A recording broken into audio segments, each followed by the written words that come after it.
ભાગ્ય દર્પણમાં આપનું સ્વાગત છે। હું છું કૃષ્ણા।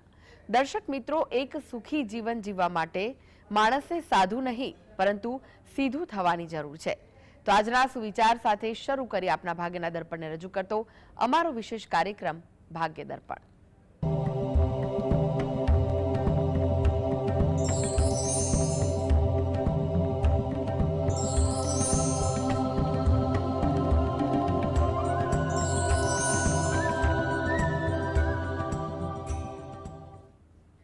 તો ભાગ્ય દર્પણમાં આપના પ્રશ્ન નિરાકરણ, રાશિફળ, પંચાંગ વિશે માહિતી અને માર્ગદર્શન આપવા માટે આપણી સાથે જોડાઈ ગયા છે જાણીતા જ્યોતિષાચાર્ય ડોક્ટર હેમિલભાઈ લાઠિયા। હેમિલભાઈ, ભાગ્ય દર્પણમાં આપનું સ્વાગત છે। નમસ્કાર। નમસ્કાર હેમિલભાઈ, સૌ પહેલા જાણવા માંગીશું આજના પંચાંગ વિશે। તો શું કહે છે આજનું પંચાંગ?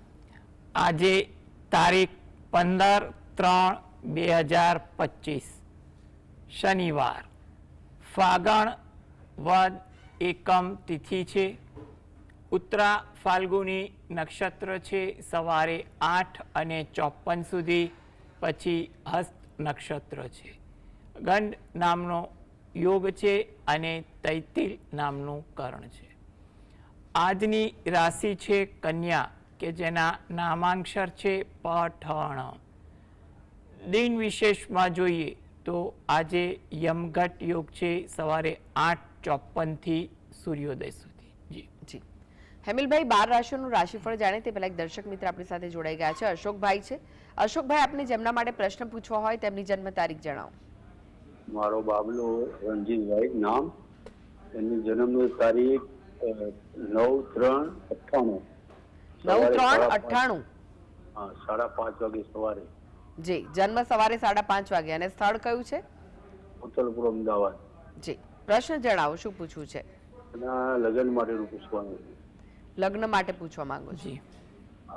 જી, જો લગ્ન યોગ તો એનો ચાલી રહ્યો છે, એટલે કોઈ પણ જગ્યાએ વાતચીત કરવાની હોય એ તમારે કરવી હિતાવહ છે। અને એ ઉપરાંત તમારે 2025, 26, 27 ત્રણેય વર્ષ આ બાબતે અનુકૂળ છે, એટલે કંઈ પણ પ્રકારની ઉતાવળ વ્યથા રાખ્યા વગર પ્રયત્ન કરવા ઈચ્છનીય છે। સામેના પાત્રના વિચારો જાણવા, સમજવા, પછી વાત નક્કી કરવી એ પણ થોડીક આમાં વ્યવહારુતા દેખાઈ રહી છે। આ હેતુથી જો એ પોતે દરરોજ જે સવારે શંકર ભગવાન અને પાર્વતી માતાનું જે અર્ધનારેશ્વરનું સ્વરૂપ છે એનું ધ્યાન ધરી શંકર ભગવાનની એક માળા કરે, તેમજ અઠવાડિયામાં એકવાર સોમવાર અથવા શુક્રવારના દિવસે જ્યારે પણ અનુકૂળ પડે ત્યારે, નહીતર મહિનામાં પણ એકવાર નજીકના શંકર ભગવાનના મંદિરે જઈ શંકર ભગવાનના મંદિરે જ્યાં વસ્તુ રાખવાનું પાત્ર હોય ત્યાં 1 નંગ કપૂરની ગોટી અર્પણ કરી અને પ્રાર્થના કરવી, તેમજ બહાર પીપળાનું વૃક્ષ હોય એને જળ વડે સિંચન કરી અને પ્રદક્ષિણા ફરવી એ હાલના તબક્કે અગત્યનું છે। એટલે તમે રોજિંદી ભક્તિ સાથે થોડીક આ પ્રકારની ભક્તિ કરશો તો હાલમાં જે સમય સારો ચાલી રહ્યો છે એમાં કોઈ જગ્યાએ વાત નક્કી થઈ શકશે। જી, અનેક દર્શક મિત્ર જોડાઈ ગયા છે। મનીષભાઈ છે। મનીષભાઈ, આપ જેમના માટે પ્રશ્ન પૂછવા માંગતા હોય તેમની જન્મ તારીખ જણાવો।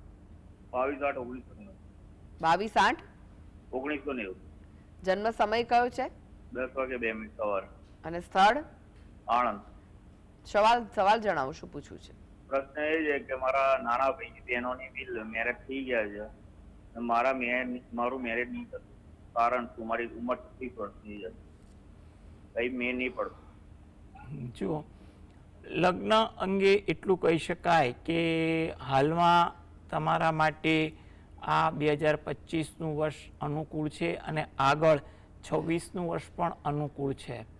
તો તમે એ બાબતે કોઈ પણ જગ્યાએ વ્યવહારુ વાતચીત, વડીલોના કોઈ પણ માર્ગદર્શન હેઠળ વાતચીત ચલાવો એ વસ્તુ અગત્યની છે। તમને મોડું થયું છે એટલે એની કોઈ પણ પ્રકારની ખોટી ચિંતા ના કરતા તમે તમારી રીતે વ્યવહારુ અભિગમ સાથે વાર્તાલાપ આગળ વધારજો, તો જેથી કરીને કોઈ સારું પાત્ર તમને મળી જાય એવા યોગ 2025 અને 26માં દેખાઈ રહ્યા છે। એટલે તમે જે પણ તમારા આરાધ્ય દેવ હોય, જમે તેની ભક્તિ કરતા હો, એને દરરોજ જે 2 હાથ જોડી અને પ્રાર્થના કરવી, જેથી કરીને એમની પ્રાર્થનાથી હાલમાં જે સમય સારો છે એમાં તમારું કોઈ કામ સારું થઈ શકે. જી જી, કિરણભાઈ જોડાઈ ગયા છે. કિરણભાઈ, આપને જેમના માટે પ્રશ્ન પૂછવો હોય તેમની જન્મ તારીખ જણાવો. 29/5/1957. જી, જન્મ સમય સવારના 6 વાગે. અને સ્થળ કયું છે? ભાદરણ, તાલુકો બોરીસદ, ભાદરણ. જી, પ્રશ્ન જણાવો, શું પૂછવું છે? હા, હવે ચાલુ થયા ભાઈ, મને છેલ્લા 6 મહિનાથી અમારા ઘરમાં એવી બધી બાબત આપણે સાચું કરીએ પણ આપણી ઉપર બધા ના કરવાનું બધું આપણી ઉપર આક્ષેપ કે ખોટું કરે આપણા હાથે, તો શું 6 મહિના 5 મહિના એવું ચાલશે? ના, એટલે તમે એવી કોઈ ચિંતા ના કરતા, કારણ કે જે ગ્રહ યોગ જોવા જઈએ ને તો એમાં એટલું કહી શકાય કે પરિસ્થિતિમાં સુધારો તમારો આવશે. એમાં પણ તમારે મે મહિના સુધી થોડીક વધુ તકેદારી રાખવાની. જૂન મહિના પછી અનુકૂળતા ધીરે ધીરે વધી જશે. એટલે કંઈ પણ પ્રકારના નકારાત્મક ચિંતા ના કરો અને થોડી ધીરજ રાખો. આ હેતુથી તમે દરરોજ જે સવારે જે પણ પૂજાપાઠ કરો છો એ કરો, અને તદુપરાંત તમે કંઈ પણ પ્રકારનું ધાર્મિક પુસ્તકનું વાંચન કરવાનું રાખશો એ પણ તમારા માટે અગત્યનું છે. એટલે ધાર્મિક પુસ્તક તમારે 5 મિનિટ, 15 મિનિટ, અડધો કલાક જેટલો સમય રોજે ફાળવી શકાતો હોય એ મુજબ ફાળવી અને પુસ્તક વાંચવાનું રાખશો તો તમારા માટે એ પણ વધુ અનુકૂળતા હશે. આરાધ્ય દેવ એટલે કે તમે જે પણ દેવ દેવીની ભક્તિ કરતા હો એની થોડી ભક્તિ વધારી અને પ્રાર્થના કરવી. તેમજ જ્યારે પણ અનુકૂળતા બને ત્યારે ગાય અને કૂતરાને રોટલી આપવી એ વધુ અગત્યનું છે. જી, અનેક દર્શક મિત્ર જોડાયા છે. રાજકુમારભાઈ છે. રાજકુમારભાઈ, આપને જેમના માટે પ્રશ્ન પૂછવો હોય તેમની જન્મ તારીખ જણાવો. 27 જાન્યુઆરી 1955. જી, જન્મ સમય કયો છે? સમય 8:34 સવારે. જી, અને સ્થળ? અમદાવાદ. પ્રશ્ન જણાવો, શું પૂછવું છે? પ્રશ્ન ગુરુજી આપના ચરણોમાં એક જ પ્રશ્ન છે. કરિયર મારું 4-5 વર્ષથી ખરાબ છે અને ખાવા પીવાના વાંધા આવી ગયા છે. એવું કોઈ મને બતાવો કે જેથી ઓછામાં ઓછું ખાવા પીવાનું તો ઘરમાં આવી જાય. જી, જો તમારા ગ્રહ યોગ એવું કહે છે કે આ 2025નું વર્ષ તો તમારું સારું લાગી રહ્યું છે. એટલે તમે જે પણ કામકાજ કરતા હોય એમાં થોડું ધ્યાન આપો, કોઈનું માર્ગદર્શન, સલાહ આપો એ પણ અગત્યનું છે. તમે થોડી ધીરજ રાખો એ અગત્યની છે. તમારું મે મહિના પછી થોડીક પરિસ્થિતિ વધુ સારી થાય તેવું પણ લાગે છે. એટલે કંઈ પણ પ્રકારના ખોટા ચિંતા કે ખોટી કંઈ પણ પ્રકારની ઉપાધિ કરતા નહીં. શંકર ભગવાનના કોઈ પણ મંત્રના જાપ મનમાં તમે જપો એ અગત્યનું છે. અને એમાં પણ જો તમને શંકર ભગવાનના 12 જ્યોતિર્લિંગના નામ આવડતા હોય તો એનું પણ રટણ કરવું, અને સાથે સાથે શિવ દારિદ્ર દહન સ્તોત્રના પાઠ જો વાંચવામાં કે સાંભળવામાં આવે તો પણ તમારા માટે અનુકૂળતા વધી જશે. એટલે ચિંતા ના કરો, અને સમય 2025 સારો દેખાઈ રહ્યો છે અને મે મહિના પછી પણ ગ્રહ યોગ ધીરે ધીરે સુધરી રહ્યા છે એવું લાગી રહ્યું છે. એટલે થોડું ભક્તિમાં ધ્યાન આપો તો પરિસ્થિતિ સારી થાય તેવું આપણે કહી શકીએ. જી, અનેક દર્શક મિત્ર જોડાયા છે. મીનાબેન છે. મીનાબેન, આપને જેમના માટે પ્રશ્ન પૂછવો હોય તેમની જન્મ તારીખ જણાવો. ગુરુજી. જી ગુરુજી. જી, ગુરુજી, એવું છે કે 2-3 વાતો બિઝનેસની ચાલે છે, એમાં કઈ ફાયદો થશે? તમારી જન્મ તારીખ કઈ છે? 27 જાન્યુઆરી હાલ પૂછું ને. હમણાં પ્રશ્ન પૂછ્યો એ જ છે. જો હાલમાં તમારે 2-4 બિઝનેસની જે વાત ચાલે છે એના માટે એટલું કહી શકાય કે મે મહિના સુધી થોડી ધીરજ રાખો તો સારું. તમારે 2-4 જગ્યામાંથી કયા જગ્યાની વાત છે એ જગ્યા કઈ છે તમે કીધી નથી, પરંતુ જો એ જગ્યાનો તમને અનુભવ, માર્ગદર્શન કે મદદ કંઈ પણ મળતી હોય તો તે પ્રકારનો વિચાર કરવો પણ સલાહભર્યો છે. એટલે એ સારી વસ્તુ છે. એટલે કદાચ જો મે મહિના સુધી ધીરજ રાખી શકાતી હોય તો ધીરજ રાખો, મે મહિના પછી કરો તો વધુ અનુકૂળતા છે. હા, હાલમાં તમે કોઈ વસ્તુ પસંદ કરી હોય, 2-4 જગ્યા વાત કરી એમાં તમે થોડુંક જે વ્યવહારુ માર્ગદર્શન કે કંઈ શીખવા કરવાનું કે કંઈ આયોજન કરવાનું કરવું હોય તો તે તમે કરી શકો છો. પરંતુ સારી વાત તમારે મે મહિના પછી કરવી એ વધુ અગત્યની છે. મીનાબેન જોડાઈ ગયા છે. મીનાબેન, આપને જેમના માટે પ્રશ્ન પૂછવો હોય તેમની જન્મ તારીખ જણાવો. મારે મારા બાબા માટે પૂછવાનું છે. જન્મ તારીખ? 11/6/2001. 11/6/2001. હા, 2001. અને એટલે સાણંદ. અને સમય કયો છે? જન્મ સમય? સમય સાંજે 4:30. જી, પ્રશ્ન જણાવો, શું પૂછવું છે? હા, એના લગ્ન વિશે પૂછવાનું છે કે એના લગ્ન ક્યાં થશે ને ક્યારે થશે એમ.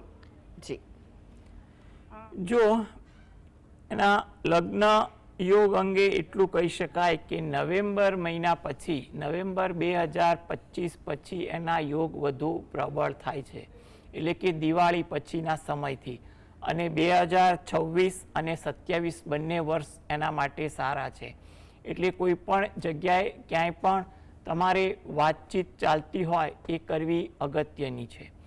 તમે દરરોજ જે સવારે ઘરે બેસીને તમારા કુળદેવીને 2 હાથ જોડી અને પ્રાર્થના કરો, તેમજ તમે રહો છો એની નજીકમાં કોઈ માતાજીનું મંદિર હોય, એ માતાજીના મંદિરે તમે મહિનામાં કોઈ પણ એક તિથિની આસપાસ દર્શન કરવા જઈ માતાજીને પ્રાર્થના કરો, એ તમારા માટે અગત્યનું છે.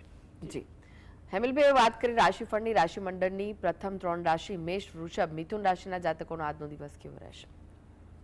મેષ રાશિ કે જેના નામાંક્ષર છે અલ ઈ. તમારા કાર્યમાં વ્યસ્તતા વધી જાય તેવું બને. નાના નાના કામકાજમાં સમય વધુ પસાર થાય. થોડી ધીરજ રાખવી એ પણ જરૂરી છે. થાકની લાગણી તમારામાં થોડીક વધુ અનુભવાય, જેને કારણે તમને આરામ કરવાનું મન પણ વધુ થાય. વૃષભ રાશિ કે જેના નામાંક્ષર છે બ વ ઉ. આકસ્મિક કોઈ લાભ સંભવિત બને, કોઈ સારી વાત સાંભળવા મળે તેવું પણ થાય. સાહસ વૃત્તિ આજે તમારા સ્વભાવમાં દેખાય. લોકો સાથે સુમેળ વધે, વાર્તાલાપ વધે તેવું પણ બને. મિથુન રાશિ, આ જાતકોને તેમના કામકાજમાં આજે ધીરજ રાખવી. જેટલી ધીરજ હશે એટલી અનુકૂળતા વધશે. વિદેશને લગતું કોઈ કાર્ય કરવાનું હોય, એમાં કોઈ લાભ થાય, આશા દેખાય તેવું પણ બને. આજે તમારા વિચારોમાં, વર્તનમાં ધાર્મિક વૃત્તિ પણ વધુ જોવા મળે તેવું બનવા જોગ છે. જી. હેમિલભાઈ, વાત કરીએ કર્ક, સિંહ અને કન્યા રાશિના જાતકોની, તેમનો આજનો દિવસ કેવો રહેશે? કર્ક રાશિ કે જેના નામાંક્ષર છે ડ. આજે થોડો કામકાજનો ભાર તમારા પર દેખાય અથવા તેવું અનુભવાય તેવું બની શકે. આરોગ્યલક્ષી કંઈ દ્વિધા હશે, એમાં સુધારો આવે તેવું પણ બને. જૂના સ્મરણો તાજા થાય, જૂના પરિચિતોને મળવાનું થાય તેવું પણ બને. સિંહ રાશિ કે જેના નામાંક્ષર છે મ અને ટ. થાકની અસર તમારામાં વધુ વર્તાય. મજાક કરવાની વૃત્તિથી દૂર રહેવું એ પણ જરૂરી છે. નવું જાણવા મળે, શીખવા મળે તેવું પણ બને. કન્યા રાશિ, નામાંક્ષર છે પઠણ. સાહસ વૃત્તિ આજે તમારામાં થોડીક વધુ રહે. કોઈ જગ્યાએ મુલાકાત કરવાની હોય, એમાં થોડીક ચોકસાઈ અને આયોજન રાખવું ઈચ્છનીય છે. ઉતાવળ કરવાની વૃત્તિ પણ તમારા સ્વભાવમાં દેખાય. જી. હેમિલભાઈ, તમે જોડાયેલા રહેશો. આગળ પર બાકીની રાશિઓનું રાશિફળ આપની પાસેથી જાણીશું. તો ભાગ્ય દર્પણમાં આગળ વધીએ તે પહેલા લઈએ બ્રેક.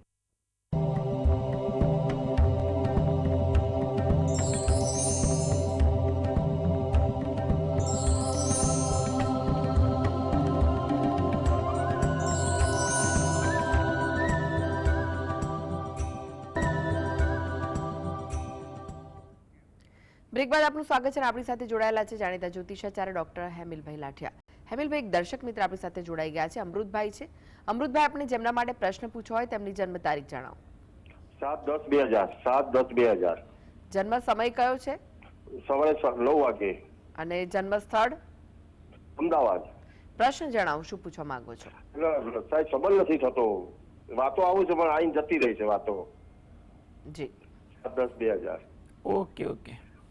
જો સૌપ્રથમ તો એક વસ્તુ એ છે કે તમે કોઈ પણ પ્રકારની ઉતાવળ રઘવાટ ના કરો, કારણ કે તમારો સમય કહેવા જઈએ તો મે મહિના પછી પરિસ્થિતિમાં ધીરે ધીરે સુધારો આવે તેવું લાગી રહ્યું છે. એટલે મે મહિના પછી તમારા જે પણ પ્રયત્નો હોય એ ધીરે ધીરે સફળ થાય.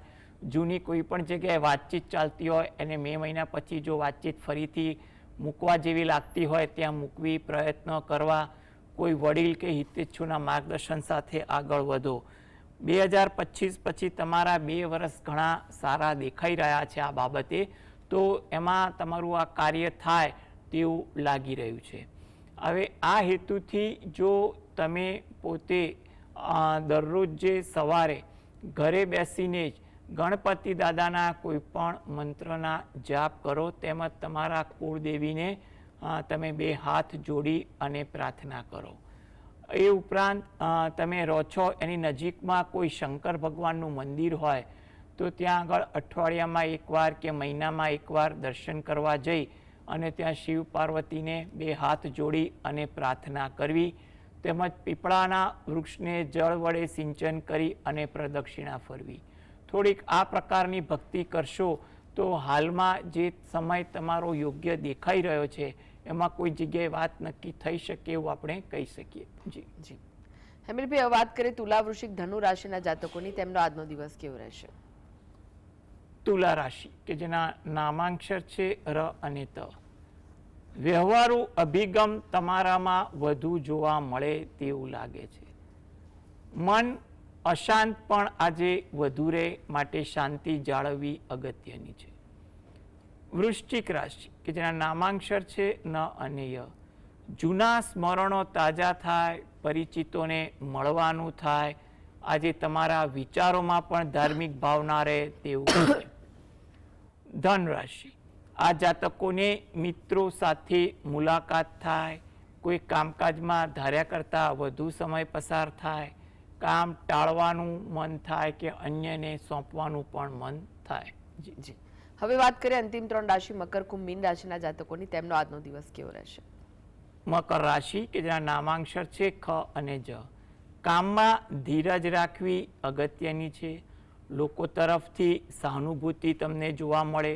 કોઈ જગ્યાએ મતભેદ થયા હોય તો તે ભૂલવાની પણ તક મળે. કુંભ રાશિ, આજે કંઈ પણ પ્રકારની ઉતાવળ વૃત્તિ ના રાખવી. વ્યવહારુ અભિગમ રાખવો એ તમારા માટે જરૂરી છે. કોઈને વણ માંગી સલાહ પણ ના આપવી. મીન રાશિ, નામાંક્ષર છે દ ચ ઝ થ. કોઈ જગ્યાએ મુસાફરી થાય, તેનું આયોજન થાય તેવું બને. પરિચિતો સાથે આજે મુલાકાત થાય. કામકાજમાં ધીરજ રાખશો એટલે કામકાજમાં અનુકૂળતા વધશે.